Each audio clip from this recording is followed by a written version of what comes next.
We started with a group from within the city that included 3 from the fire department. It included someone from Parks and Recs. Actually, there was a couple from Parks and Recs on the committee, and Mr. Beavers was there before he retired. And we started meeting with these architects, and we started with the piece of land that we were going to work with, the size that we wanted, and then the things that we wanted in it. And then we put the station out for bid originally in February. The bids came in considerably higher than what we were expecting. Now the city is doing the grade work and the digging out and what have you to get the site ready, and then the pad ready site will be turned over to the construction company, and if all goes well, 240 days after that, we'll be moving in the fire station. The new construction of Fire Station number 2 will be on King College Road out at Holston View Elementary School area, and it'll replace the one that is up on King College Road currently. The current fire station we're in was built in the early 70s, and it obviously has outlived its lifespan for an emergency services response facility. Now, what we plan to do with Station 2, the old one, after the new one's constructed, is repurpose that in some way, use it in the fire service, fire department, possibly for some office space that is much needed, some logistical type things, storage, and possibly even a training room that we currently don't have. And so it will have a life after the fire trucks and personnel move out of it, but it'll be a different life going forward for that building. When we look at this new station, there's a lot of things that are built into this station that were not available in the 70s and weren't built into that station. For instance, this station will have drive-through bays. It'll have 2 drive-through. It will house a reserve ladder truck in one of the bays. It'll house an engine in a bay. And then there's a half bay that's a back-end bay, and that's where the ambulance will be housed at. And that's what will run out of this station once it is completed.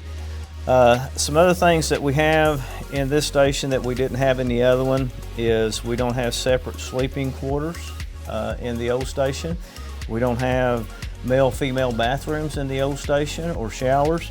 And now we have 5 female firefighters, and so it's kind of complicated at times to be able to station people where we need to, simply because a couple of our stations don't have the capability for them to have separate restrooms or separate showers. Another issue we found as we went through COVID is the old station had a dormitory style of sleeping, and as we were going through COVID and all the safety precautions that we were having to try to keep, it wasn't very favorable to that because of the way it was laid out. And so we will have separate sleeping quarters. We have areas in this station that are negative pressure, areas that are positive pressure. And the reason for that is with the cancer initiative that we see in the fire service now, and the amount of cancer that is being seen and tracked in firefighters as they retire and get close to retirement. There's evidence to back up the fact that a lot of it is because of the fumes that they're exposed to for 24 hours from the trucks sitting in the bay and the contaminated gear before it's cleaned once it comes back from the fire.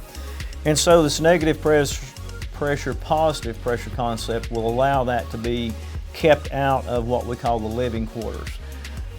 This particular station will have a decontamination room that they can enter, and you can decontaminate people as well as equipment and turnout gear.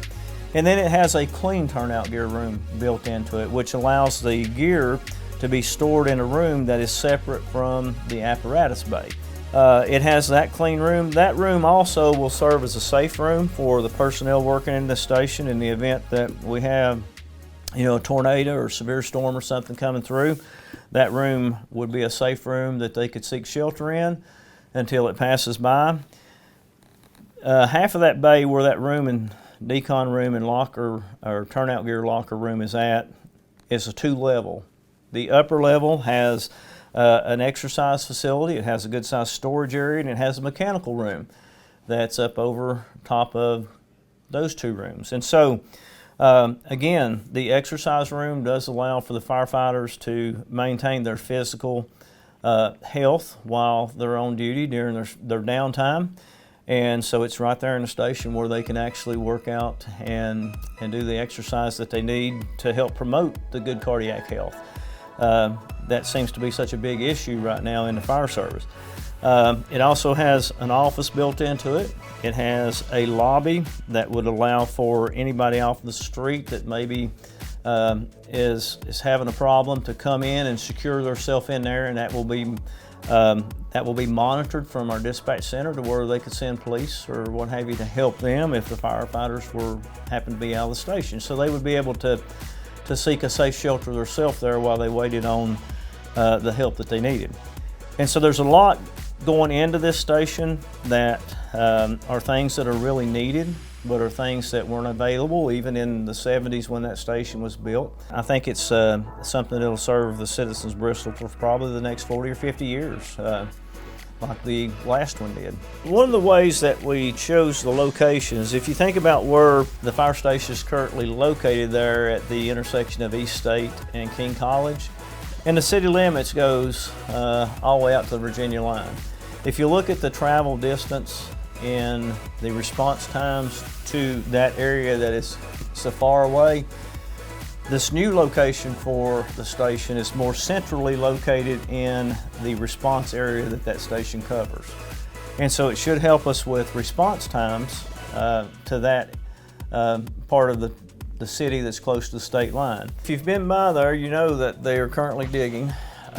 There's dirt had to come out there because apparently when they built the school, a lot of that was fill, and so it doesn't have the compaction that is needed. So they're taking it down as deep as they need to get to the right compaction, and then it will be filled back and compacted to the standard that it would need to be able to support this particular structure on it. Right now, the timeline that we are looking at is hopefully we will be able to turn that site over to the contractor that's going to be building the station, possibly as early as October the 17th. But if we can get it to them by the end of October, they're saying that they need 240 calendar days to complete this building to where it'd be ready for us to move in.